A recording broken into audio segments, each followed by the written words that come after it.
الحمد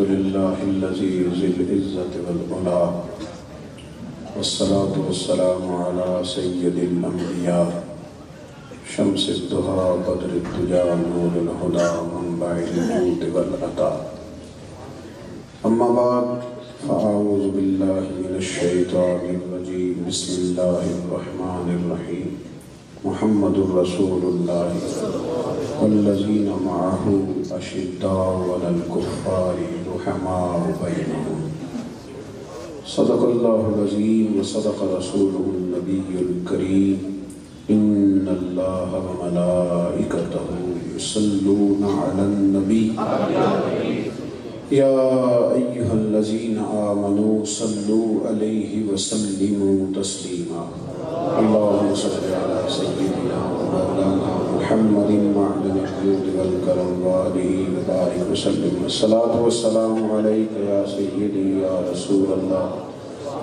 وعلى آلك وأصحابك يا حبيب الله سارے حضرات درود شریف پڑھیے الصلاة والسلام عليك يا حبيب الله وعلى آلك وأصحابك يا نور الله تمام تعریفیں حمد و ثنا اللہ تعالیٰ جل مجدہ الکریم کے لیے، ہر قسم کے درود و سلام نبی رحمت صلی اللہ علیہ وسلم کی ذات والا صفات کے لیے حمد و ثنا کے بعد، عزیز دوستو، بزرگوں اور بھائیوں، عظمت سیدنا امیر المومنین خلیفۃ المسلمین جانشین مصطفیٰ حضرت سیدنا ابو بکر صدیق رضی اللہ تعالیٰ عنہ کے حوالہ سے اس محفل مبارکہ کا انعقاد ہے۔ دعا فرمائے اللہ تعالیٰ ہم سب کو دین کے ساتھ اخلاص کی توفیق عطا فرمائے، اللہ تعالیٰ ہر ریاکاری، بناوٹ، تصنع، ذاتی مفادات سے ہمیں محفوظ رکھے۔ عزیز دوستو، قرآن مجید نے نبی پاک صلی اللہ علیہ وسلم کے غلاموں کی تعریف فرمائی اور کہا محمد رسول اللہ، محمد صلی اللہ علیہ وسلم اللہ کے رسول ہیں، اور فرمایا والذین معہ، جو ان کے ساتھ ہیں، اشداء علی الکفار، وہ کافروں پہ سخت ہیں، رحماء بینہم، اور آپس میں بڑے ہی رحم دل ہیں۔ والذین معہ سے ہمارے مفسرین کی کثیر تعداد کہتی ہے کہ یہ جو اللہ نے کہا نا کہ وہ جو ان کے ساتھ ہیں، تو اس سے مراد جناب ابو بکر صدیق کی ذات ہے، اس سے مراد ہی جناب صدیق اکبر ہے۔ بلکہ ایک محدث کا جملہ بڑا خوبصورت ہے، وہ کہتے تھے کہ بعض آئمہ نے، بزرگوں نے یہ جو لکھا ہے کہ حضور کا سایہ نہیں تھا، تو اگر حضور علیہ السلام کا کوئی سایہ ہے تو وہ حضرت ابو بکر صدیق تو سایہ کی طرح حضور علیہ السلام کے ساتھ رہے، یہی سایہ ہے میرے مصطفیٰ کریم۔ حضرت ابو بکر صدیق رضی اللہ تعالیٰ وہ اس امت کے امام بھی ہیں، اور اس امت کے لوگوں نے حضرت سیدنا ابو بکر صدیق سے یہ سیکھا ہے حضور کی غلامی کیسے کرنی ہے اور نبی پاک سے عشق کیسے کرنا ہے، یہ حضور ابو بکر صدیق سے سیکھا ہے۔ ہوتا یہ ہے کہ ہم لوگ جب کسی شخصیت کے بارے میں جاتے ہیں تو کئی عنوان ہوتے ہیں اس شخص کے، اس کا ذاتی حسب و نسب بھی ایک عنوان ہوتا ہے، اس کے فضائل، کمالات، خصائل اور شمائل بھی ایک الگ عنوان ہوتا ہے، اور سیرت و کردار ایک الگ عنوان ہوتا ہے۔ حضرت ابو بکر صدیق رضی اللہ تعالیٰ عنہ وہ خوبصورت ہستی ہیں کہ جنہیں اللہ تبارک و تعالیٰ نے اپنے محبوب کی غلامی کے لیے سب سے پہلے منتخب فرمایا۔ ہمارا یہ زمانہ وسوسوں کا زمانہ ہے، یہ بدگمانیوں کا دور ہے، ہر چوتھے آدمی کو وسوسہ آتا ہے، اور بڑے خوفناک وسوسے آتے ہیں۔ اب کچھ لوگ تھوڑی بات آگے بڑھ کے کرنے لگ گئے ہیں، وہ کہتے ہیں جی میں نہیں جلدی مانتا، میں ذرا پڑھا لکھا ہوں، میں نہیں بات جلدی مانتا، میں ذرا اپنی عقل بھی لڑاتا ہوں۔ حضرت ابو بکر صدیق بڑے پڑھے لکھے تھے، بڑے پڑھے لکھے تھے۔ نبی پاک علیہ السلام کی حدیث موجود ہے، حضور نے فرمایا میرے بعد اگر کسی نے کوئی بات پوچھنی ہو تو میرے ابو بکر صدیق سے پوچھو، صلی اللہ علیہ وسلم، یعنی ان کے علم پر حضور نے سند بیان کر دی۔ کسی نے بات پوچھنی ہو تو وہ میرے ابو بکر صدیق، بڑے پڑھے لکھے تھے، سمجھدار تھے، عقل دو طرح کی ہوتی ہے. حضرت ملا رومی کا ایک فکرہ ہے، کیونکہ بہت سارے لوگ اب یہ پوچھتے ہیں کہ جی وسوسے بڑے آتے ہیں، کسی بات پر بھی لوگ مطمئن ہونے کو تیار نہیں ہوتے. تو ملا رومی نے ایک بڑی خوبصورت بات کی. وہ کہنے لگے کہ اللہ نے عقل دی تھی لوگوں کو استعمال کرنے کے لیے، لیکن لوگ ساری زندگی عقل کے ہاتھ میں استعمال ہوتے رہے. اللہ نے عقل استعمال کرنے کو دی تھی، یہاں عقل لوگوں کو استعمال کرتی رہی. اور اقبال نے تنقید کی. اقبال کہنے لگے عقل عیار ہے 100 بھیس بنا لیتی ہے. یہ بڑی چلاک ہے. عقل عیار ہے 100 بھیس بنا لیتی ہے. عشق بیچارہ نہ ملا ہے نہ زاہد نہ حکیم، یہ کچھ بھی نہیں. یہ کیا ہے؟ یہ صرف بیچارہ ہی ہے. عقل عیار ہے. حضرت ابوبکر صدیق بڑے سمجھدار تھے، بہت زیادہ مال کمانے کا طریقہ آتا تھا، صداقت کے ساتھ تجارت کی تھی اور بڑا کچھ کمایا تھا. عام سادے آدمی نہیں تھے، اپنے قبیلے کے سربراہ تھے، بڑے گھرانے میں جنم لیا تھا. لیکن میرے نبی کریم علیہ السلام فرماتے ہیں میں نے جس کے سامنے بھی دین پیش کیا اس نے دلائل مانگے، حجت مانگی، معجزہ مانگا. یہ واحد ابوبکر صدیق ہے. میں نے ادھر کہا کلمہ پڑھو اور ساتھ ہی وہ کلمہ پڑھ کے مسلمان ہو. یعنی دلیل نہیں پوچھی، دلیل نہیں پوچھی. بڑا مشکل ہوتا ہے جب آپ اپنوں سے دلیلیں پوچھنے لگ جاتے ہیں، جب آپ اپنوں سے دلائل پوچھتے ہیں، جب آپ اپنوں سے کہتے ہیں کہ تجھے فلاں جگہ پہ وضاحت دینی ہے. بڑا مشکل ہوتا ہے جب آپ پیار کا دعویٰ بھی کریں اور سامنے والے کو کٹہرے میں کھڑا بھی کریں. یہ مشکل کام ہے. حضرت صدیق اکبر کی زندگی کا سب سے پہلا اور اہم پہلو یہ ہے کہ انہوں نے اللہ رسول کی ذات کے معاملے میں اپنی عقل کو آڑے نہیں آنے دیا. کسی جگہ بھی عقل کی نہیں سنی، رب رسول کی سنی. انہوں نے اس فلسفے کو سب سے پہلے جھٹلایا ہے کہ انسان عقل کے ہاتھوں استعمال ہوتا رہے، ساری زندگی عقل کے گھوڑے ہی دوڑاتا رہے. ایک بہت بڑے عالم کو، مفتی کو، درویش کو، مفسر اور محدث کی بات بھی سنے تو پھر کہے کہ پہلے میں نے اپنی عقل پہ پرکھنا ہے. اس سے وہ مبرہ رہے، اس سے وہ دور رہے. دیکھیے میرے بھائی، نبی رحمت صلی اللہ تعالیٰ علیہ وآلہ وسلم نے فرمایا ادھر میں نے کہا، ادھر ابو بکر نے کلمہ پڑھ لیا، اللہ نے قرآن نازل کر دیا. فرمایا والذی جاء بالصدق وصدق بہ اولئک هم المتقون. فرمایا ایک وہ ہیں جو سچ لے کے آئے ہیں اور ایک وہ ہیں جنہوں نے سچ کی تصدیق کی ہے، دونوں ہی بڑے پرہیزگار. اللہ نے ان کی تصدیق کر دی. تصدیق واقعہ معراج نا خاصا مشکل واقعہ ہے. ابھی تک لوگ اڑے ہوئے ہیں واقعہ معراج میں، ابھی تک اڑے ہوئے ہیں، الجھے ہوئے ہیں کہ کیسے ہو سکتا ہے. ابھی تک لوگ، ہم بھی جب واقعہ معراج کرتے ہیں، بیان کرتے ہیں تو کچھ عقلی دلائل دیتے ہیں، کچھ باتیں سمجھانے کی کوشش کرتے ہیں، کچھ تھوڑا سا ابھی بھی کلمہ پڑھنے والوں کو. اور پھر بھی لوگ بیچارے کئی قسم کی ڈبکیاں کھاتے ہیں، کبھی اٹھتے ہیں، کبھی بیٹھتے ہیں، کبھی سوچتے ہیں، کبھی دائیں پہ کیسے ہو سکتا ہے. لیکن جناب ابوبکر صدیق موجود ہی نہیں تھے جب حضور نے واقعہ معراج بیان کیا. ان کو کفار میں سے کچھ لوگوں نے بتایا کہ ابوبکر اگر کوئی کہے کہ میں رات کے مختصر، اس بات کو سمجھیے گا، یا آپ کو سمجھا رہا ہوں کہ جو بڑی عقل دوڑتی ہے نا اور سارا دن دوڑتی رہتی اور شام کو ٹینشن دے کے سوتی ہے، سویرے اٹھتی ہے تو ایک نئی دوڑ شروع ہو جاتی ہے. اس کو نا ہر جگہ استعمال کریں، لیکن رب رسول کے معاملے میں نا اقبال نے کہا ہے اچھا ہے دل کے ساتھ رہے پاسبان عقل، لیکن کبھی کبھی اسے تنہا بھی چھوڑ دے. کبھی کبھی دل کو نا اکیلا چھوڑ تاکہ یہ محبوب حجازی سے لگ جائے. ہر وقت نہ اس کی سن، ہر وقت نہ اس کے پیچھے بھاگ، عقل کو ہر وقت ساتھ نہ لگا، تھوڑا غلامی کرنا بھی سیکھ. جناب ابوبکر صدیق رضی اللہ تعالیٰ عنہ سے کسی نے جا کے کہا کہ اگر کوئی کہے کہ میں رات کے تھوڑے سے حصے میں گیا ہوں. بستر میں جب آدمی لیٹ جاتا ہے تو بستر گرم ہو جاتا ہے، پنجابی میں کہتے ہیں نگاہ ہو گیا ہے، بستر گرم ہوتا ہے. جب آدمی وضو کرتا ہے، پانی نیچے بہتا ہے تو وہ بہتا چلا جاتا ہے، تھوڑی دیر تک وہ بہتا ہے جب تک جذب نہ ہو. حضور گئے، واپس آئے، 18,000 سال کا سفر کیا، بستر ابھی گرم تھا.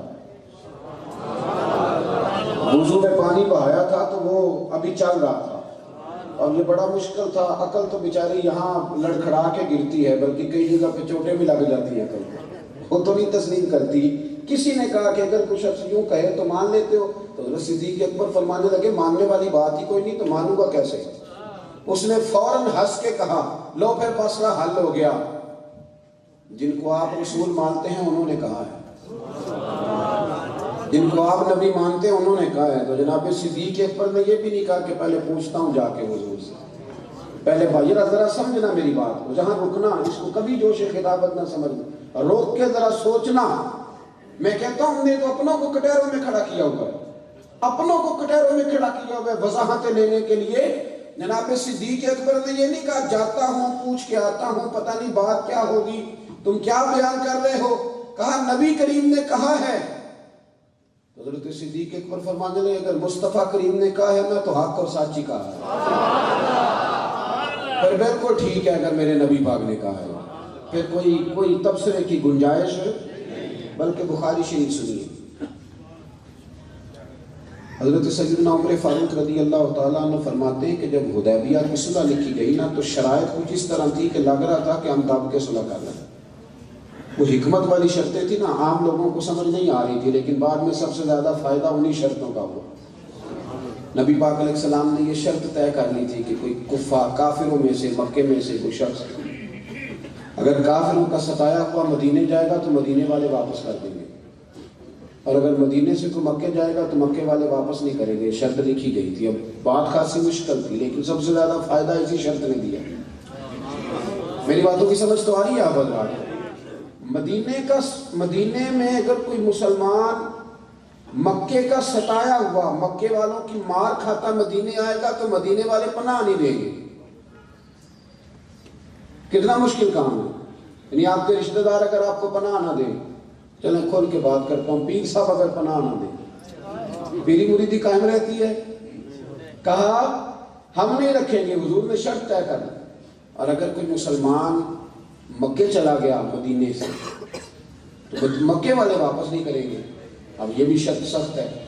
اب ہوتا پتہ کیا تھا کہ جو مسلمان مکے سے مدینے آتا تو اسے پتہ تھا کہ حضور مجھے نہیں رکھیں گے، وہ کسی دوسرے شہر میں جا کے بیٹھتا، تو جس شہر میں وہ صحابی جا کے بیٹھتے تھے سارے کا سارا شہر ہی مسلمان ہو جاتا، سارے کا سارا شہر مسلمان ہو جاتا جہاں جا کے بیٹھتے، ورنہ تو کوئی حضور کے قدموں کو چھوڑنے کو تیار ہی نہ ہوتا، سارے مدینے میں رہتے۔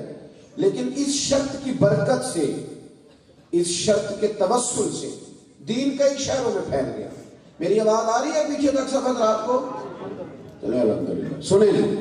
تو نبی کریم علیہ السلام نے جب یہ شرائط لکھ لی نا طے ہو گئی تو حضرت عمر فرمانے لگے میری سمجھ میں نہیں آتا تو ہم دب کے صلح کیوں کریں، اور وہ بھی اس لیے کہ حضرت عمر فاروق جذبہ جہاد سے سرشار تھے، کیوں ہم دب کے صلح کریں، کوئی کمزور ہے؟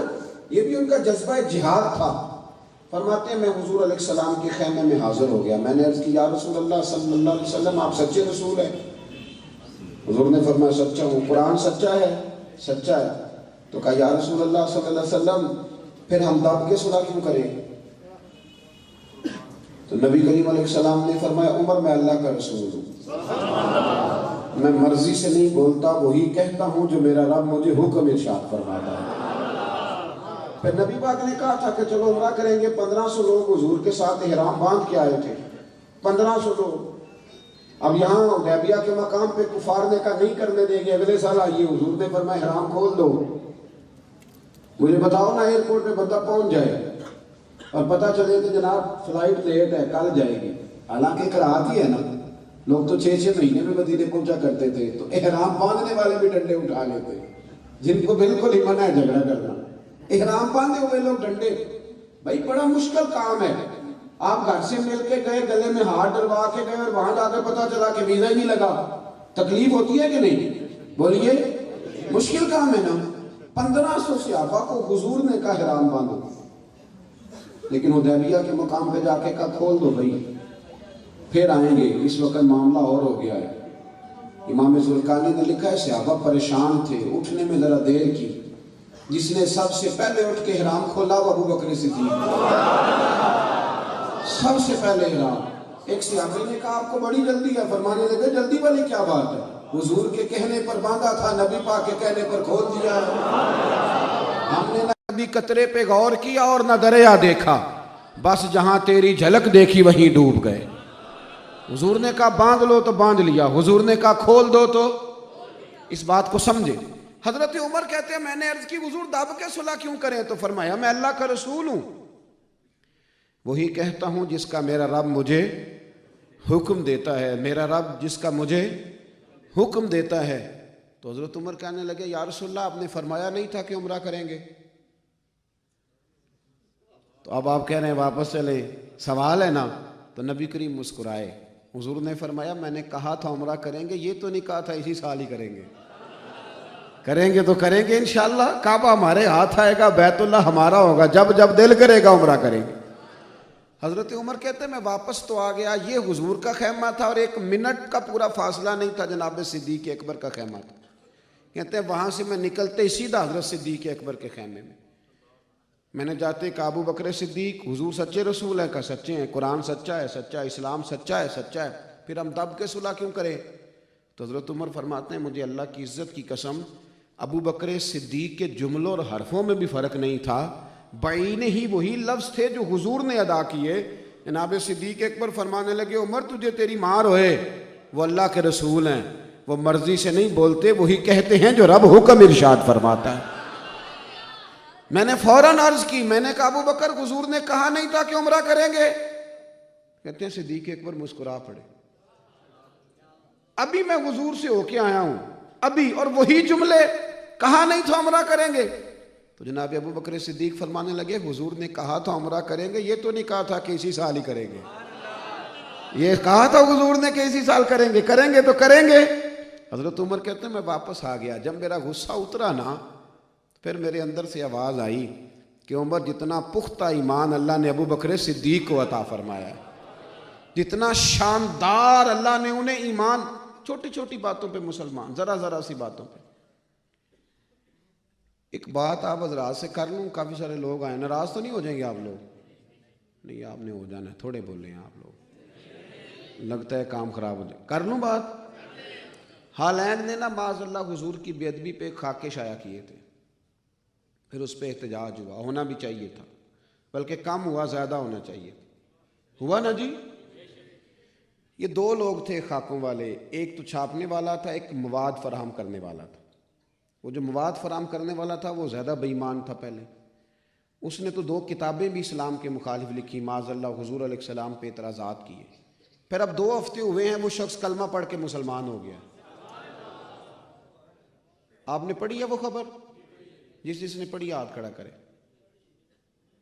اتنے لوگوں نے ماشاءاللہ، یہ کافی سارے لوگ ہو گئے، کافی سارے 50-60 کے قریب۔ آپ نے پڑھی ہے جی وہ خبر؟ ایک بات کرنی آپ سے، آپ نے ناراض نہیں ہونا، لیکن یہ ضروری ہے یہ بات کرنا۔ وہ شخص نہ صرف یہ کہ مسلمان، پاکستان کے تمام قومی اداروں نے وہ خبر شائع کی، BBC لندن نے خبر شائع کی، نیو یارک ٹائمز نے شائع کی، میں نے بڑا مواد جمع کیا۔ اس شخص نے باقاعدہ معافی مانگی ہے مسلمانوں سے بھی، اللہ سے بھی اور نبی پاک سے بھی۔ اس نے کہا میں شرمندہ ہوں، اور اس نے کہا پتہ کیا ہے؟ وہ کہتا ہے مجھے کسی مبلغ نے نہیں بتایا، کہ درویش صوفی نے کلمہ نہیں پڑھایا، میں تو معاذ اللہ محبوب کے خلاف تحقیق کرنے گیا تھا، لیکن پڑھتے پڑھتے ان کا غلام ہو گیا ہوں۔ مسئلہ پتہ کیا ہے؟ جب تو ہوئی تھی گستاخی تب تو سب تک خبر پہنچی تھی، ہر ایک نے فیس بک پہ لگایا تھا، کسی نے اسے کتا بنایا، کسی نے گدھا بنایا تھا نا جی۔ میرا آپ سے سوال یہ ہے کہ جب اس نے توبہ کر لی تو پھر ہم نے اس کو کیوں نہیں اچھالا؟ آپ کے قومی اخباروں نے خبر شائع کی، میں اکیلا نہیں، آپ نے 50-60 لوگوں کی گواہی سن لی۔ ہمیں پتہ کیوں نہیں؟ ہم قائل ہو گئے ہیں منفی باتوں کے۔ ناراض نہیں ہونا آپ نے، ہمارا مزاج ہے، ذرا مثبت بات کرنی تھوڑی مشکل ہوتی ہے، ذرا نا دھواں دھار چیز جو ہوتی ہے نا، بس جو چیز ساری زندگی مایوس ہی گزاریں گے، اس کو کیوں نہیں اچھالا؟ اچھالنا چاہیے تھا کہ نہیں؟ بولیں بھائی، اس شخص کی تصویر لگا کے اس کو اپریشیٹ کرنا چاہیے تھا، پیغام دینا چاہیے تھا کہ تو نے بڑا اچھا کیا ہے۔ جن کو انگریزی آتی تھی وہ انگریزی میں لکھتے، جن کو ڈچ آتی تھی وہ ڈچ میں لکھتے، جن کو عربی آتی تھی وہ عربی میں لکھتے، کرنا چاہیے تھا۔ پتہ نہیں کیا کہ مطلب سوچ کدھر چلی گئی؟ عشق والی بات، محبت والی بات، غلامی والی بات اس شخص کو پکڑنا چاہیے تھا۔ اسے اتنے پیغامات جاتے پوری دنیا سے، کیا اسلام کے اندر مؤلفۃ القلوب پورا باب نہیں کہ کوئی بندہ نیا کلمہ پڑھے تو اس کو اتنا دو کہ اس کا دل مضبوط ہو جائے؟ تو کس نے مضبوط کرنا ہے ایسے لوگوں کو؟ لیکن ہمارا مزاج، آپ ناراض نہ ہوئے، ہمارا مزاج ہی نہیں یار، ہماری طبیعت ہی نہیں۔ جعلی پیر کہیں پکڑا جائے تو سارے زمانے پہ شور کرتے ہو، تو اصلی مل جائے تو پھر شور کیوں نہیں کرتے؟ پھر کیوں نہیں شور کرتے؟ پھر کیوں نہیں کرتے؟ جعلی پیر پکڑا جائے تو چھاپتے ہو ساری جگہوں پہ، شور کرتے ہو، ہر ایک کو فارورڈ کرتے ہو، کسی اصلی کی تصویر بھی کسی کو بھیج دیا کرو۔ ہاں مہربانی کرو، ساری زندگی منفی پراپوگنڈے ہی ہوں گے، ساری زندگی غلط بات ہی ہوگی۔ جو محفلیں لیٹ ہوتی ہیں ان کا ذکر کرتے ہو، جو وقت پہ ہو جائیں اس کا بھی کیا کرو۔ جہاں آپ سمجھتے ہیں کہ بات غلط ہو رہی ہے تو وہ تو فٹافٹ، بھائی مکھی کی دو قسم کی مکھی ہوتی ہے، ایک جب بھی بیٹھتی ہے پھول پہ بیٹھتی ہے اور جب دیتی ہے تو شہد ہی دیتی ہے، اور ایک جب بھی بیٹھتی ہے گندگی پہ بیٹھتی ہے اور پھر اگر دوبارہ بیٹھے تو بیماریاں پھیلاتی ہے۔ اب ہمارا اپنا کام ہے نا، میں پریشان ہو گیا، میں نے درجنوں لوگوں سے پوچھا، اس دن کا میں نے 20 لوگوں سے پوچھا ہے، کسی دسیا نہیں تو انہوں کیوں کلمہ پڑھ گئے، بڑا پکا تھا، پڑھا لکھا تھا، لیکن چونکہ وہ تو خبر ہی نہیں نا جی ہمارے لیے تو خبر وہ ہونی ہے جہاں ذرا تھوڑا سا نا ذرا جوش زیادہ نظر آئے، جہاں کو میری طرح کا خطیب ایسی کی تیسی پھیر دے جناب، حد کر دے۔ ایسے نہ کریں، مثبت چیزوں کو بھی لے کے چلیں، کریں گے انشاءاللہ تعالی، اس پر توجہ کریں گے۔ جب سے معاشرے کے اندر ہم نے یہ باتیں تنقید برائے تنقید کی سٹارٹ کی ہیں، میں تو اب ایک اور طرف نکل گیا ہوں، میں اکثر سوچتا ہوں کہ جعلی پیروں پہ اتنی تنقید ہوئی کہ لوگوں نے اصلیوں کا ادب بھی چھوڑ دیا ہے۔ اس قدر زیادہ ہم نے رویے سخت کیے ہیں کہ وہ ادب ادا، وہ پیار محبت، وہ غلامی، وہ ساری کیفیت، بھئی حضرت صدیق اکبر نے ہمیں بتلایا ہے کہ ہر جگہ عقل نہ دوڑاؤ، ہر جگہ۔ اور ایک بات اور، خوش قسمت غلام وہ ہوتا ہے جس پر اس کے آقا کا اعتماد صحیح رہے۔ جس بندے کے بارے میں بندہ کام بتاتے ہوئے سوچتا ہے نا، اس کو سوچنا چاہیے کہ میری غلامی کچی ہے، میری پکی۔ جس کا والد اسے کام بتاتے ڈرے کہ پتہ نہیں اس نے کرنا ہے کہ نہیں کرنا، یا پتہ نہیں کہاں سے بولے گا، وہ کوئی بندہ ہے؟ جس کا استاد بات کرتے ہوئے سہم جائے کہ پتہ نہیں اس نے ماننی ہے کہ نہیں، جس کا مرشد یعنی پیر، جس کا یہ غلام ہونے کا دعویٰ کرتا ہے، وہ اس کو کام نہ بتائے کبھی بھی۔ سنو حضرت صدیق اکبر کا کمال کیا ہے، سنو ذرا۔ حضرت سعد بن ابی وقاص نے کہا یا رسول اللہ میں سارا مال اللہ کے راستے میں دینا چاہتا ہوں۔ ان پر بھی بڑا اعتماد تھا مصطفیٰ کریم، لیکن نبی پاک نے فرمایا نہیں بھائی تو چوتھا حصہ دے، 3 حصے اپنی بیٹی کو دے۔ حضرت ابی بن کعب نے کہا میں ذمہ داری سے بات کر رہا ہوں، یا رسول اللہ میں سارا مال دینا چاہتا ہوں۔ حضور نے فرمایا نہیں بھائی چوتھا حصہ دے، 3 حصے گھر والوں کو دے۔ حضرت ابو لبابہ نے کہا، یہ 3 سے ابا، حضرت ابو لبابہ نے کہا یا رسول اللہ میں سارا مال دینا چاہتا ہوں۔ فرمایا نہیں بھائی 3 حصے گھر والوں کو دے، چوتھا حصہ اللہ کے راستے میں دے۔ تینوں کو منع کر دیا۔ ابو بکر صدیق سارا ہی لے کے آ گئے، سارا ہی لائے۔ حضور نے فرمایا تو لے آ، تیرا سارا بھی قبول ہے، تیرا سارا ہی قبول ہے۔ کیا لفظ ہیں حدیث کے۔ حضور فرمانے لگے مجھے کسی کے مال نے اتنا نفع نہیں دیا جتنا ابو بکر صدیق کے مال نے دیا ہے۔ اور حضرت ابو دردہ جب یہ لفظ بیان کرتے تھے تو رویا کرتے تھے۔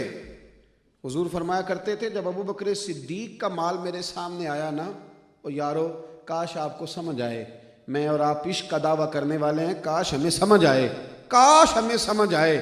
حضرت سیدنا ابو دردہ فرماتے ہیں میرے مصطفیٰ کریم نے فرمایا میرے سامنے جس کا بھی مال آیا میں نے سوچ کر خرچ کیا، لیکن جب ابو بکر صدیق کے پیسے آئے تو میں نے اپنے سمجھ کے خرچ کیے ہیں، میں نے اپنے سمجھ کے خرچ کیے۔ آپ چھوٹی بات سمجھتے ہیں اس کو؟ میں نے اپنے جان کے، مجھے کوئی تکلف نہیں ہوا کہ کوئی سوچے گا کیا، کوئی کہے گا کیا، کوئی کس طرح کی بات ہوگی۔ میں نے کھل کے یہ اعتماد دین کے معاملے میں اپنا بحال کریں، یہ اعتماد بحال کریں دین کے معاملے میں، کہ ہمارے بارے میں لوگوں کا رویہ یہ ہو کہ یار وہ مطلب وہ ایسا نہیں ہے، جیسے دین کا حکم ہوگا ویسے وہ کر جائے گا۔ یہ رویہ بنائے میرے عزیز۔ حضرت صدیق اکبر کی زندگی کا پہلا پہلو یہ ہے کہ ہم اس بات کو سوچیں۔ اور دوسری بات جناب صدیق اکبر رضی اللہ تعالیٰ عنہ کی زندگی میں یہ ہے کہ حضور علیہ الصلوۃ والسلام کو نا ان سے انس تھا۔ کچھ لوگ طبیعتوں پہ بوجھ بنتے ہیں، کچھ مہمان ایسے ہوتے ہیں جن کو بندہ کہتا ہے کہ مطلب آپ کتنی دیر اور بیٹھیں گے، میں نے جانا بھی ہے۔ حضرت سری سکتی رحمۃ اللہ علیہ کے کچھ لوگ تیمارداری کرنے آ گئے تو ان میں سے ایک بندہ جاتا ہی نہیں تھا، وہ جا ہی نہیں رہا۔ اب آپ پریشان ہیں کہ یہ جائے تو میں تھوڑا سا سستال ہوں، وہ جا ہی نہیں رہا، وہ جا ہی نہیں رہا۔ تو کہنے لگا تھوڑی دیر دروازہ کھلا ہوا تھا تو ہوا آنے لگی، تو کہنے لگا حضور دروازہ بند کر دوں؟ تو حضرت سیری سختی فرمانے لگے کر دے پر ذرا باہر سے کرنا، کر دے دروازہ بند لیکن میاں ذرا باہر سے کرنا، اندر سے نہ کر دینا، اس لیے کہ اب تو جا، تیری مہربانی کافی ہو گیا۔ حضرت شاہ ولی اللہ صاحب محدث دہلوی نے لکھا ہے کہ ایک دن نا نبی پاک علیہ الصلوۃ والسلام نے، حضرت ابو ہریرہ بھی تھے، کچھ اور لوگ بھی تھے، تو حضور نے فرمایا ذرا وقفے سے ملا کرو، محبت بڑھتی ہے، وقفے سے ملا کرو، ہر وقت نہ پاس رہا کرو، وقفے سے ملا کرو محبت۔ تو حضرت صدیق اکبر بھی سن رہے تھے، وہ بھی نہیں آئے، ظہر پڑھی چلے گئے، عصر پڑھی اور چلے گئے، مغرب پڑھی اور چلے گئے۔ حضرت انس بن مالک رضی اللہ تعالیٰ عنہ کہتے ہیں کہ 3 دفعہ حضور نے مجھ سے پوچھا ابو بکر نہیں آئے، ابو بکر نہیں آئے، ابو بکر نہیں آئے؟ تو جناب سیدنا انس بن مالک کہتے تیسری دفعہ حضور نے پوچھا تو میں پہنچ گیا، میں نے کہا ابو بکر کہاں ہیں؟ حضور نے 3 دفعہ پوچھا ہے، کہنے لگے اچھا، فوراً حاضر ہوئے، یا رسول اللہ حکم؟ اور میں کہاں تھا صبح سے، ملے کیوں نہیں؟ یار اس درد کو ذرا سمجھنا، کہاں تھے صبح سے، ملے کیوں نہیں؟ عرض کی یا رسول اللہ آپ نے تو کہا تھا کہ وقفے سے ملا کرو محبت بڑھتی ہے۔ حضور نے فرمایا تمہیں تھوڑی کہا تھا، وہ تمہیں تھوڑی کہا تھا، تو نہ جایا کر یار، تو بیٹھا رہتا ہے تو میری طبیعت لگی رہتی ہے، تو نہ جایا کر، تو ادھر ہی رہا کر۔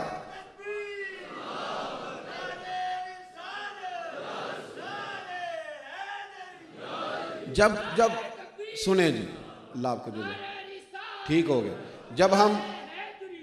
جب ہم تکلیف دینے لگتے ہیں نا سامنے والے کو، اذیت دینے لگتے ہیں، پھر معاملہ اور ہوتا ہے۔ اور جب ہمارا مزاج غلامی والا ہو، جب ہماری طبیعت آمنا و صدقنا والی ہو، جیسے کہیں گے کر لیں گے۔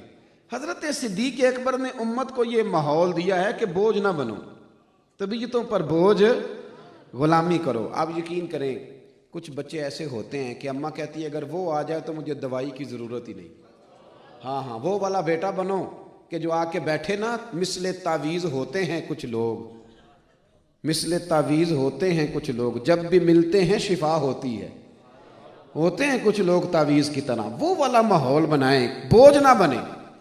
تیسری بات سنیں، کچھ لوگ کہتے ہیں جی میں لاڈلا بڑا ہوں، میں بڑا لاڈلا ہوں، دین میں بھی، ابا جی کا بھی، پیر صاحب کا بھی، استاد جی کا بھی، لاڈلا بڑا ہوں، پر بات کوئی نہیں مانتے، یہ لاڈلے ہیں۔ حضرت صدیق اکبر ہر وقت ساتھ بھی رہتے تھے اور نبی پاک کے ہر ارشاد پر عمل بھی کرتے تھے۔ امام جلال الدین سیوطی رحمۃ اللہ تعالیٰ نے لکھا ہے کہ حضور نے نا یوں مجمع پہ نظر ڈالی اور نظر ڈال کے فرمایا ابھی آج روزہ کس نے رکھا ہے؟ جناب صدیق اکبر کرنے لگے حضور میں نے رکھا ہے، اگر آپ پوچھتے نا تو میں نہ بتاتا۔ حضور نے فرمایا کوئی جنازے میں گیا ہے آج؟ عرض کی حضور اب آپ نے پوچھ لیا ہے تو کیسے انکار کروں، میں گیا تھا۔ فرمایا آج کسی شخص نے نفل کثرت سے پڑھے ہوں؟ یا رسول اللہ آپ پوچھتے نا تو میں نہ بتاتا، میں نے پڑھے ہیں۔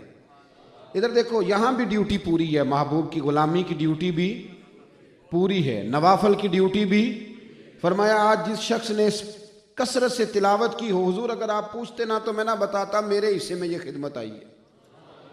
تو نبی کریم علیہ الصلوۃ والسلام دیکھتے جا رہے ہیں اور مسکراتے جا رہے ہیں۔ تو محبوب کریم نے آخر میں فرمایا ابو بکر جتنی صفتیں تیرے اندر ہیں نا، جس بندے میں پائی جائیں نا، اللہ قیامت کے دن اسے ہر دروازے سے جنت میں داخل ہونے کی دعوت ارشاد فرمائے، اسے دعوت دلائی جائے گی ہر دروازے سے داخل ہونے۔ بلکہ ابو داؤد میں ایک حدیث ہے بڑی شاندار، آپ کو مزہ آئے گا، مجھے پڑھ کے بڑا مزہ آیا، آپ کو سن کے بڑا لطف آئے گا۔ فجر کی نماز پڑھائی نبی پاک نے، حضرت عبد الرحمن بن ابی بکر حضرت صدیق اکبر کے بیٹے ہیں، وہ روایت کرتے ہیں، کہتے ہیں حضور نے فجر کی نماز پڑھاتے ہی پوچھ لیا ابھی آج روزہ کس کس نے رکھا ہے، کس کس کا روزہ ہے؟ حضرت عمر کہتے ہیں کہ میرے دل میں رات کو ارادہ تھا کہ روزہ رکھ لوں پر میں رکھ نہیں سکا تھا۔ فرماتے ہیں مجمع پہ سناٹا سا چھا گیا تو حضور نے فرمایا بولتے کیوں نہیں، کس نے رکھا ہے؟ تو حضرت صدیق اکبر عرض کرنے لگے حضور بس اللہ نے مجھے توفیق عطا فرمائی، میں نے تو رکھا ہے الحمدللہ۔ فوراً جناب صدیق اکبر نے کہا کہ میں نے رکھا ہے۔ اب نبی کریم علیہ السلام نے دوسرا سوال کیا، فرمایا بھائی آج کسی نے کسی بیمار کی تیمارداری کی ہو؟ تو حضرت عمر کہتے ہیں میں جلدی سے بولا، میں نے کہا یا رسول اللہ ابھی تو دن چڑھا ہے، ابھی تو فجر پڑی ہے۔ تو حضور اب جائیں گے تو تیمارداری بھی کریں گے، ابھی تو یہیں پہ ہیں، ابھی اسی وقت آپ سوال کر رہے ہیں تو ابھی تو نماز پڑھی ہے۔ تو محبوب نے فرمایا عمر تو ذرا ٹھہر جا، ذرا رک جا۔ حضرت عمر روک گئے۔ حضور نے دوبارہ پوچھا بتاؤ میں کسی نے تیمارداری کی ہے؟ سارے چپ کر گئے۔ جناب صدیق اکبر بولے، عرض کہ یا رسول اللہ 2-3 دنوں سے نا حضرت عبد الرحمن ابن عوف نماز پڑھنے نہیں آ رہے تھے، تو میں نے عشاء کے بعد پتہ کرایا تو پتہ چلا کہ وہ بیمار ہیں۔ تو حضور، شارحین نے لکھا ہے کہ حضرت ابو بکر صدیق کو پتہ تھا کہ وہ عشاء پڑھ کے جلدی سوتے ہیں پر تہجد کے وقت اٹھتے لازمی ہیں۔ تو کہتے ہیں حضور مجھے خبر تھی، مجھے پتہ تھا کہ اب تو وہ نہیں ملے گا لیکن فجر سے پہلے ضرور ملے گا۔ تو یا رسول اللہ میرے وہ یار ہیں، میرے وہ دوست ہیں، تو میں نماز پڑھنے آنے سے پہلے بیمار کی تیمارداری کر کے آیا ہوں۔ نبی کریم علیہ السلام نے تیسرا سوال کیا۔ محبوب نے فرمایا بتاؤ بھئی کس نے، کوئی ہے ایسا جس نے کسی مسکین کو آج صدقہ دیا ہو؟ تو حضرت عمر کہتے ہیں کہ میں فٹافٹ بولا، میں نے کہا حضور ابھی تو نماز پڑھی ہے، اب باہر نکلیں گے تو صدقہ دیں گے نا، فجر کی نماز ہے یا رسول اللہ، حضور ابھی نکلیں گے؟ تو حضور نے فرمایا عمر تو ذرا ٹھہر جانا، تو ٹھہر جا۔ تو جناب عمر کہتے ہیں میں رک گیا۔ حضور نے دوبارہ پوچھا، جناب صدیق اکبر خاموش ہیں۔ جب محبوب تیسری دفعہ پوچھنے لگے تو عرض کی حضور میرا دل نہیں چاہتا اپنے یاروں کے بیچ بیٹھ کے اپنی نیکیاں گنواؤں، پر حضور یہ سویرے سویرے صدقہ کرنے کا بھی اجر اللہ نے مجھے ہی عطا فرمایا ہے، یعنی ابھی فجر پڑی ہے۔ بات کو سمجھیں، یہ سیرت اور کردار کا عکس ہے۔ کچھ لوگ کہتے ہیں میں 21 سال فلاں بزرگ کے پاس رہا، میں 22 سال رہا، تو میرا سوال یہ ہے کہ میاں آپ نے سیکھا کیا؟ آپ نے لیا کیا؟ اگر آپ نے کچھ لیا ہوتا تو آپ کی طبیعت میں اس کا عکس دکھائی دینا چاہیے، اور اگر عکس دکھائی نہیں دیتا تو پھر باتوں کے گورکھ دھندے کا کیا معنی ہوا؟ حضور علیہ السلام نے فرمایا ابو بکر صدقہ کیا کیسے؟ عرض کی یا رسول اللہ صلی اللہ علیہ وسلم جب میں اٹھا ہوں نا صبح نماز کے لیے تو میرا پوتا بھی اٹھ گیا تھا، تو حضور اس نے پہلے تو ضد کی کہ میں نے ساتھ جانا ہے، اور پھر وہ کہنے لگا کہ مجھے بھوک بھی لگی ہوئی ہے، تو میرے وضو کرتے کرتے اور میرے سنت ادا کرتے کرتے اس کی ماں نے اسے 2 روٹیاں بھی پکا دی۔ حضور ایک اس نے کھا لی، دوسری اس کے ہاتھ میں تھی۔ تو یا رسول اللہ جب میں باہر نکلا ہوں نا نماز کے لیے اپنے گھر سے تو ایک مسکین بیٹھا تھا، اس نے آواز لگائی رات سے بیٹھا ہوں بھوکا، تو فرماتے میں نے پوتے سے کہا بیٹے تو نے تو کھا ہی لی ہے، باقی کسے دے دے؟ تو جناب سیدنا ابو بکر صدیق فرمانے لگے، عرض کرنے لگے حضور میں آتی دفعہ صدقہ بھی کر آیا ہوں، روزہ بھی رکھ آیا ہوں، ایک بیمار کی تیمارداری بھی کر آیا ہوں۔ نبی کریم علیہ السلام نے ہاتھ اٹھائے، کہا اے اللہ میں ابو بکر سے راضی ہوں، تو بھی اس سے راضی ہو جا، میں راضی ہوں تو بھی راضی ہو جا۔ میرے بھائی دیکھیں نا، میں اکثر سوچتا ہوں عمرے کی قرآن اندازی کا کسی حدیث میں حکم نہیں آیا تھا پر وہ ہونے لگ گئی ہے۔ آیا تھا کسی ایک حدیث میں؟ بولیں۔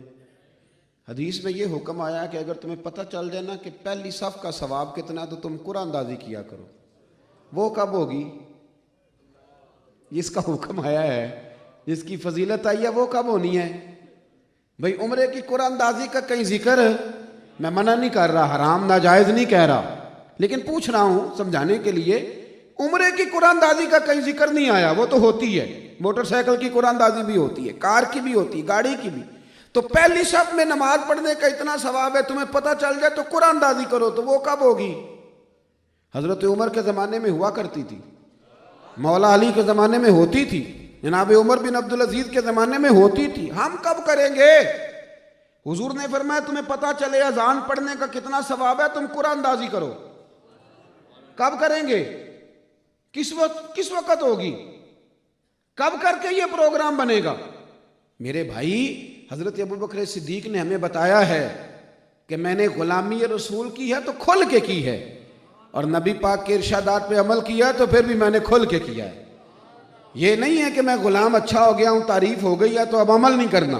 میں نے یہ بھی دیکھا ہے کہ محبوب علیہ السلام کو ضرورت کیا ہے، حاجت کیا ہے، چاہتے کیا ہیں۔ حضور کے مزاج کو سمجھنے لگے تھے، مزاج کو۔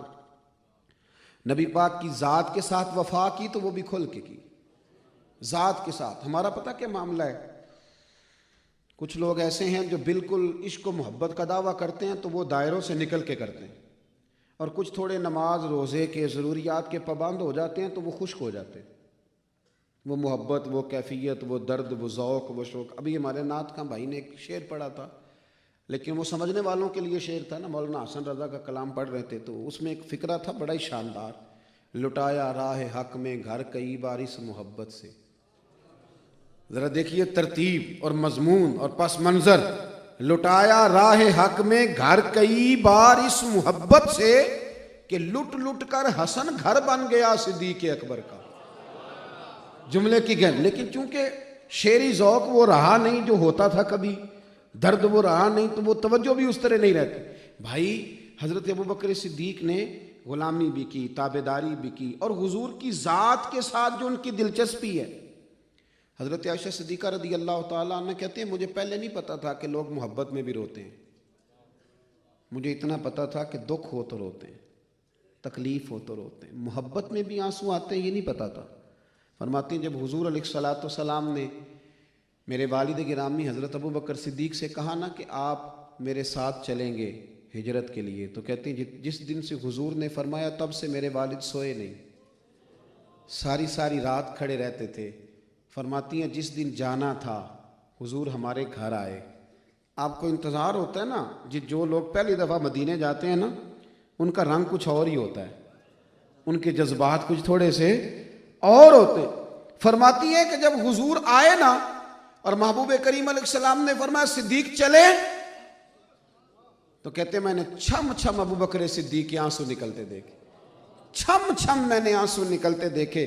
تب مجھے سمجھ آئی کہ محبت میں بھی رویا جاتا ہے، تب مجھے سمجھ آئی کہ پیار میں بھی. حضرت صدیق اکبر بڑے مالدار آدمی تھے. مالدار آدمی 50,000 روپیہ دیتا ہے مسجد میں، پر مسجد میں جھاڑو نہیں دیتا. مالدار آدمی کسی پیر صاحب کو خانقاہ کے لنگر کے لیے تو پیسے دیتا ہے، پر آستانے پہ جا کے جھاڑو کوئی نہیں دیتا. یہ مزاج ہوتا ہے نا. بڑے مالدار تھے، دولت بھی ساری دی، لیکن کنز المال پڑھیے، مسلم شریف پڑھیے، آپ کو الفاظ اور کچھ ترتیب کے اختلاف سے حدیث کم و بیش ہر جو ہے وہ کتب حدیث کے ذخیرے میں ہر جگہ ملے گی. کسی نے پوچھا تھا کہ ابوبکر صدیق زندگی میں راضی کب ہوئے؟ بہت سارے موقع آتے ہیں نا، بیٹا پیدا ہونے پہ بندہ بڑے خوش ہوتا ہے، اپوائنٹمنٹ لیٹر ہاتھ آتا ہے پھر بھی بڑا راضی ہوتا ہے. جب اللہ تعالیٰ کوئی اور عہدہ دیتا ہے تب بھی. حضرت صدیق اکبر کو بھی بڑے موقع ملے، اللہ نے بیٹے بھی عطا فرمائے تھے. اللہ تبارک و تعالیٰ نے انہیں کلمہ پڑھنے کی توفیق بھی دی تھی. پھر اللہ نے وہ موقع بھی دیا جب وہ امیر المومنین بن گئے. کسی نے پوچھا راضی کب ہوئے تھے؟ تو فرمانے لگے جب میں نبی پاک کو مکے سے مدینے لے کے آ رہا تھا. کہا کیا ہوا؟ فرمانے لگے رستے میں گرمی بڑی شدید تھی، اچانک میری نظر اٹھی تو محبوب کے چہرے انور پر پسینے کے قطرے تھے. فرماتے میں ڈھونڈنے لگا کہ کہیں سے تھوڑا پانی مل جائے، کوئی جگہ مل جائے جہاں سایہ ہو. اچانک میری نظر پڑی تو ایک ڈھلان، اس کا کچھ سایہ تھا. عرض کی حضور اجازت دیں تو سایہ دیکھ لوں؟ محبوب نے فرمایا دیکھ لو. کہتے میں سایہ دیکھ کے آیا. پھر میں نے اپنی پگڑی کھولی، پھر میں نے اس کے ساتھ اس جگہ کو صاف کیا، پھر میں نے اپنے کندھوں سے چادر اتار کے وہاں بچھائی. پھر عرض کی حضور آپ لیٹ جائیں.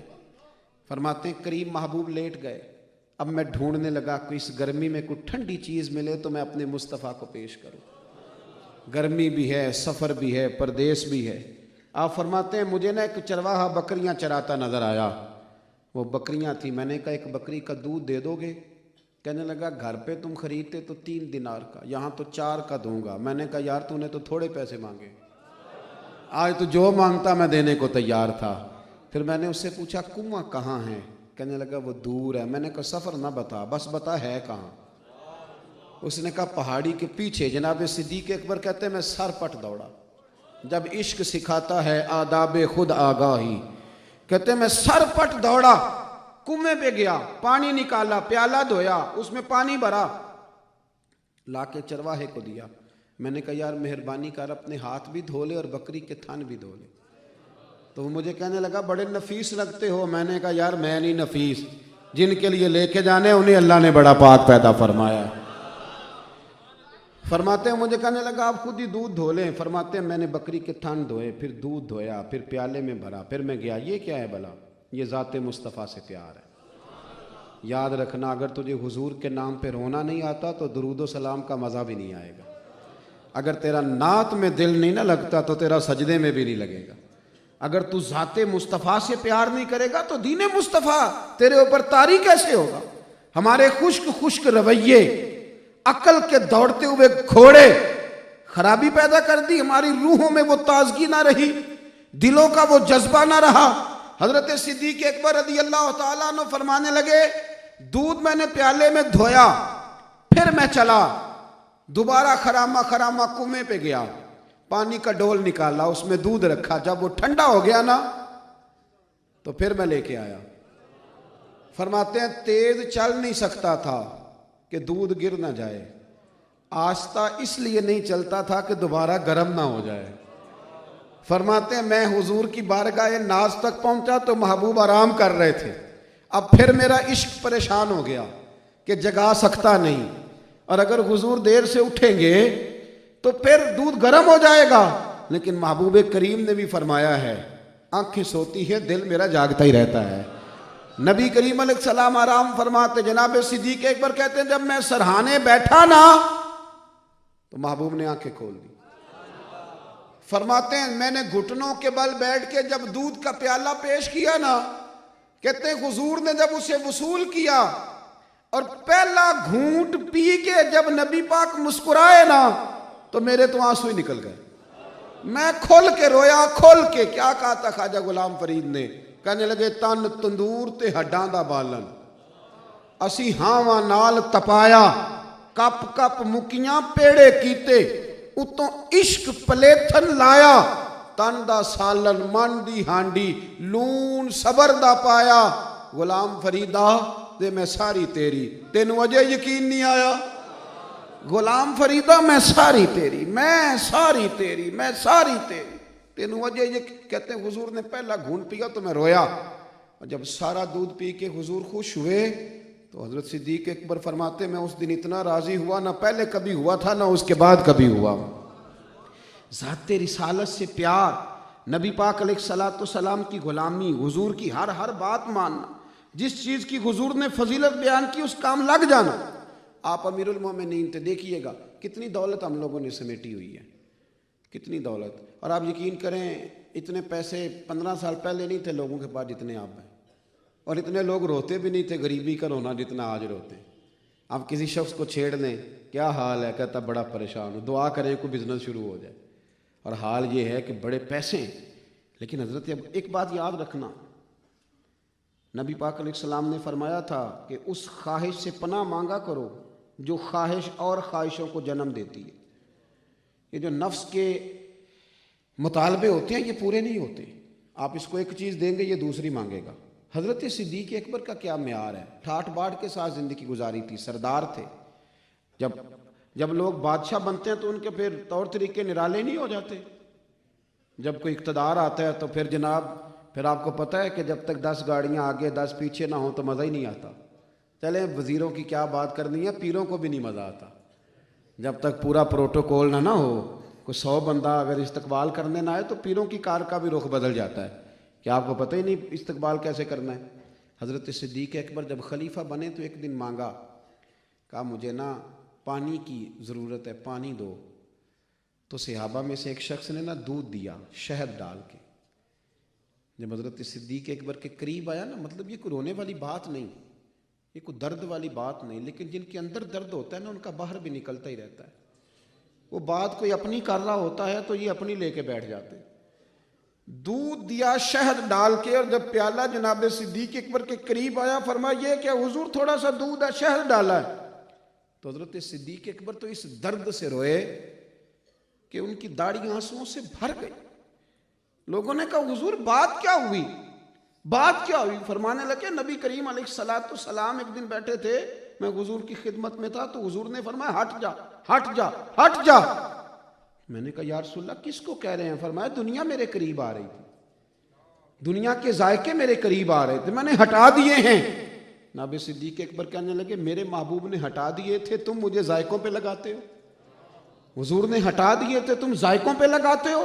فرمایا لے جاؤ، اس کو دو جس بیچارے کو ضرورت ہے، مجھے تو اس طرح کرو، میرے ساتھ تو اس طرح کا رویہ رکھو کہ میں نے جو پانی مانگا ہے وہ مجھے دے دو، مجھے لذتوں میں نہ لگاؤ۔ ابھی دودھ اور شہد پیوں گا تو دل تھوڑی دیر کے بعد کوئی اور چسکے والی چیز مانگے گا، آپ یقین کریں ہم الجھ گئے، ناشتے کی ٹیبل پہ دوپہر کی منصوبہ بندی ہو رہی ہوتی کہ دوپہر کو کیا کھانا ہے، ابھی دوپہر کا کھانا پورا ہضم نہیں ہوتا کہ شام کے لیے لوگ پہلے لا کے رکھ دیتے ہیں کہ آج نا یہ مٹن جو ہے اس کو اس ترتیب سے پکانا، اسی میں الجھ گئے، ایک پہننا ہے ایک کھانا ہے، بس اسی میں ساری زندگی گزاریں گے۔ کیا یہی کل زندگی ہے؟ کیا اسی مقصد کے لیے آئے تھے؟ قریب نہیں آنے دیا، فرمایا لے جاؤ، ضرورت نہیں۔ اور پھر جب امیر المومنین بنے تو زندگی بڑی عجیب گزاری۔ جب آپ کا وصال ہوا، حضرت عمر خلیفہ بنے تو 3 دن ہوئے تو حضرت عمر فاروق کو امیر المومنین بنے۔ آپ کو ایک بات بتاؤں، دنیا میں سب سے سکھی لوگ وہ ہیں جو خدمت خلق والے ہیں۔ یہ جو کہتا ہے نا میرا نام لو تو پھر خدمت کروں گا، یہ تکلیف میں ہوتا ہے آدمی۔ پروٹوکول کا شوقین سب سے دکھی آدمی ہوتا ہے، وہ جہاں بیٹھا ہوتا ہے تنگ ہوتا ہے کہ مجھے فرینڈ سیٹ نہیں ملی، پتہ نہیں کیا ہو گیا۔ یہ جو عادی ہو جاتے ہیں ان کے لیے بڑی دشواری ہوتی ہے۔ جو خدمت کا ماحول بنا لیتا ہے نا، خدمت کا اتنا سکون میں رہتا ہے کہ کیا ہی بات۔ حضرت عمر کہتے ہیں 3 دن ہوئے تھے مجھے خلیفہ بنے، میں بیٹھا تھا تو 2 چھوٹی چھوٹی بچیاں آ گئیں، کہنے لگی چچا آپ خلیفہ بنے؟ میں نے کہا میں ہی بناؤں، کیا ہوا؟ کہتے ہیں عصر کا ٹائم تھا، تو کہنے لگی اس وقت ہمارا ٹائم ہے، امیر المومنین ہمیں وقت دیتے تھے۔ میں نے کہا تمہارا ٹائم ہے کیا مطلب؟ کہنے لگی ہم 5-7 بہنیں، ہمارے ابا انتقال کر گئے، ہمارا بھائی کوئی نہیں، ہمارے گھر میں 30-35 بکریاں ہیں۔ صدیق اکبر کچھ لوگوں کے ساتھ آتے تھے، کچھ خدام کے ساتھ، ہماری بکریوں کا دودھ کچھ اپنے ہاتھوں سے بھی دھویا کرتے تھے، وہ دودھ ہمیں دھو کے دے جاتے تھے، کچھ بیچ لیتی تھی کچھ پی لیتی تھیں۔ چچا 3 دن سے میری ماں بھی رو رہی ہے، میری بہنیں بھی رو رہی ہیں کہ امیر المومنین رخصت ہو گئے دنیا سے، اب کون آئے گا؟ چچا پھر کسی نے بتایا ہے کہ اب عمر ابن خطاب کی ڈیوٹی لگی ہے، تو آپ چلیں گے؟ چلیں گے ہمارے ساتھ؟ حضرت عمر فاروق فرماتے ہیں میں اٹھا، اور میں جب جا رہا تھا نا چھوٹی چھوٹی بیٹیوں کے پیچھے تو میں رو رہا تھا، میں رستے میں رو رہا تھا۔ فرماتے مجھے صحابی رستے میں ملے تو کہنے لگے عمر روتے کیوں ہو؟ تو میں نے کہا یار کیا بتاؤں، یہ ابو بکر صدیق میرے لیے رستہ کتنا مشکل کر گیا، جگر راہ وفا میں نقش ایسے چھوڑ آیا، میں جس منزل سے گزرا ہوں وہ اب تک یاد کرتی۔ کہا یار دیکھو کتنا مشکل رستہ کر گیا ہے، کہاں کہاں جاتا تھا، کیا کیا کرتا تھا۔ ساری زندگی جناب عمر فاروق ان کے گھر جاتے رہے، بکریوں کا دودھ دھو کر کے آتے رہے۔ بھائی تو یہ والا شوق پیدا کرنا، تو بھی دیکھنا، تو بھی کسی یتیم کے سر پہ ہاتھ رکھتا ہے، تیرا بھی کسی کے ساتھ یہ رویہ ہے، تیرا بھی یہ انداز زندگی ہے، تو بھی گویا اس طرح کر کے کبھی چلتا ہے۔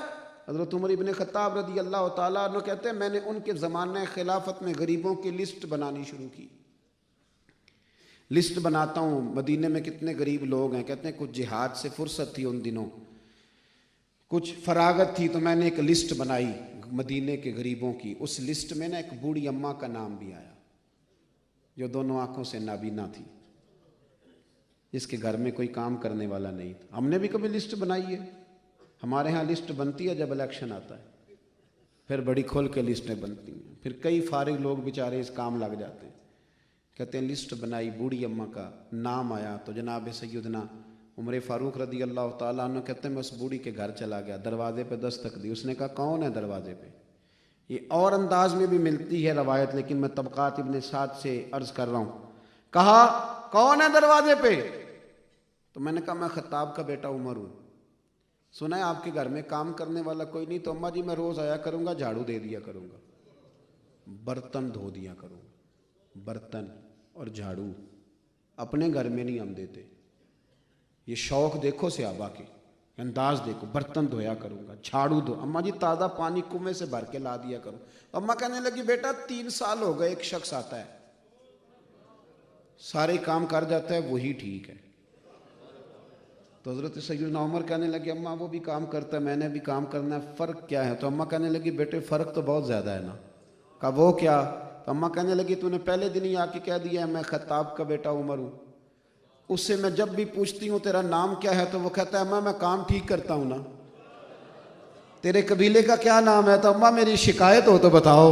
والد کا کیا نام ہے؟ اماں تو بتا میں کام ٹھیک کرتا ہوں، وہ بتاتا نہیں، تو پہلے دن ہی آ کے کہتا ہے خطاب کا بیٹا۔ حضرت عمر کہنے لگے پاک تو مجھے پہلے بھی تھا، کون ہو سکتا ہے، لیکن پھر بھی میں نے کہا رنگے ہاتھوں پکڑنا ہے، رنگے ہاتھوں۔ فرماتے ہیں زور گئی اثر مغربی شاہ بندہ نہ آیا، سحری کے وقت نا تہجد کے وقت میں جھاڑیوں میں چھپ کے بیٹھ گیا، وہی ہوا جس کا مجھے یقین تھا۔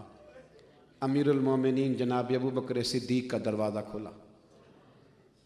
کہتے ہیں اس خوشبو سے رچے بچے انسان نے نا جوتے اتار کے بغل میں دبائے اور فرماتے پھر خرامہ خرامہ اس بوڑھی کے گھر، امیر المومنین خلیفۃ المسلمین، تو کونسلر کی کبھی ٹھاٹ باٹ دیکھ تجھے اندازہ ہو۔ کہتے ہیں پھر ابو بکر صدیق اس بوڑھی کے گھر میں داخل ہوئے تو میں نے اپنی آنکھوں سے دیکھا کہ جھاڑو اٹھا کے اس کے سین میں جھاڑو دے رہے۔ فرماتے ہیں پھر میں نے ابو بکر کو اس بوڑھی کے برتن مانجتے دیکھا، پھر پانی بھر کے لاتے دیکھا، پھر پیار کی باتیں کر کے اس بوڑھی بیوہ اور نابینا عورت کو ہنساتے ہوئے دیکھا۔ فرماتے ہیں میں دور بیٹھا دیکھ رہا تھا اور آنسو بہا رہا تھا۔ کہتے ہیں جناب صدیق ایک باہر نکلے تو میں سامنے کھڑا ہو گیا۔ میں نے کہا یار تیرا برتن مانجنا بھی میری سمجھ میں آیا، جھاڑو دینا بھی سمجھ میں آیا، پر یہ جوتے اتار کے بغل میں دبانا سمجھ میں نہیں آیا، یہ کیا ماجرا ہے؟ تو حضرت ابو بکر صدیق فرمانے لگے عمر جب آدمی جوتوں سے چلتا ہے تو آواز پیدا ہوتی، لوگ سو رہے ہیں، میں بوڑھی کی نوکری کرنے آیا ہوں، زمانے کو بتانے تو نہیں نہ آیا کہ میں کسی کے گھر میں کام کرتا ہوں، یہ میرا اور میرے رب کا راز ہے، یہ میں کسی کو بتانا نہیں چاہتا، یہ میرا اور میرے اللہ کا راز۔ میرے بھائی اس ترتیب کے ساتھ جناب عمر ابو بکر صدیق نے وقت گزارا، اس ترتیب کے ساتھ وہ دنیا سے گئے، اور جس رنگ میں پھر انہیں محبوب کی گنبد خضرا میں جگہ نصیب ہوئی، جس ترتیب کے ساتھ وہ حضور کے سایہ کرم میں گئے۔ بات سمیٹ رہا ہوں، ہمارے علماء نے لکھا ہے، بخاری میں اصل میں حدیث ہے کہ جب جناب صدیق اکبر نبی پاک علیہ السلام کے ساتھ مدینہ منورہ پہنچے نا تو سب لوگوں نے حضور کی زیارت نہیں کی تھی، کچھ نے زیارت کی تھی کچھ نے نہیں کی تھی۔ جنہوں نے نہیں نہ کی تھی وہ حضرت صدیق اکبر سے سلام لیتے، دست بوسی کر کے بیٹھ جاتے، اور کچھ نبی پاک سے سلام لیتے، دست بوسی کر کے بیٹھ جاتے۔ اگرچہ صوفیاء نے یہ لکھا ہے، صوفیاء یہ کہتے ہیں کہ چونکہ 3 دن 3 راتیں وہ غار ثور میں بغیر کسی کی شرکت کے حضور کے سامنے رہے نا تو والضحیٰ کے جلووں کا عکس ان پہ اتنا پڑا تھا کہ بس حضور کے جلووں میں کھو سے گئے تھے۔ اب لوگوں کو نہ شبہ ہونے لگا تو جناب صدیق اکبر نے جب 2-1 لوگوں کو دیکھا نا کہ مجھ سے سلام لیا ہے، محبوب کی قدم بوسی کو گئے نہیں، تو فوراً اٹھ کے کھڑے ہو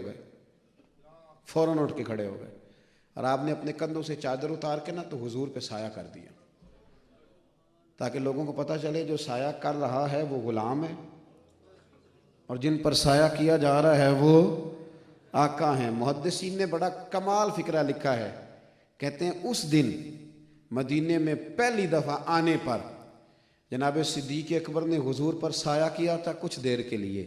لگتا یہ ہے کہ محبوب نے اپنے دل میں اسی وقت ارادہ کر لیا تھا، ابو بکر تو نے کچھ دیر کے لیے میرے اوپر سایہ کیا ہے، میں قیامت تک تیری قبر پہ گنبد خضرا کا سایہ رکھوں، قیامت تک گنبد کا سایہ رہے گا تیری قبر پر۔ اس کا رزلٹ ہے کہ آج جو مصطفیٰ کو سلام عرض کرتے ہیں وہ جناب صدیق اکبر کو بھی کرتے ہیں، وہ حضرت فاروق اعظم کو بھی کرتے ہیں۔ ان کی زندگی اپنائیں، عقل کے گھوڑے دوڑانے بند کریں، اپنے آپ کو حضور سے وابستہ کریں۔ دوسری بات یہ کہ صرف غلامی کا دعویٰ نہ کریں، جو باتیں محبوب نے کہی ہیں ان پر عمل بھی کر کے دکھائیں۔ وہ جو حضور نے فضیلتیں اور عظمتیں بیان کی تھی، پہلی صف کی، آذان کی، داڑھی کی، پردے کی، تو اس پہ عمل کر کے دکھایا صحابہ نے۔ ہم نے عمل کرنا اس لیے کہ وہ ہمارے محبوب نے فرمایا صلی اللہ علیہ وسلم۔ اور تیسری بات یہ کہ ان کے کردار کو ذرا سمجھیں، درد دل بڑا تھا، شوق بڑا تھا، غریب سے پیار بڑا تھا۔ اتنے بڑے آدمی ہو کے ہزاروں دینار بھی خرچ کرتے تھے اور غریبوں کے گھروں میں جھاڑو بھی دیتے تھے، غریبوں کی بچیوں کو دودھ بھی دھو کے دیتے تھے۔ یہ مزاج بنائیں، پھر ہمارے معاشرے میں خوبصورتی پھیلے گی، پھر ایک حسن پھیلے گا، پھر ایک وقار پھیلے گا، پھر ایک توانائی آئے گی۔ جب لوگ اس طرح سے ایک دوسرے کا خیال رکھنے لگیں گے، پھر آنسو کم بہیں گے، پھر خوشیاں زیادہ تقسیم ہوں گی۔ اللہ تبارک و تعالی ہم سب کو توفیق عمل عطا فرمائے۔ آخر دعوانا ان الحمدللہ۔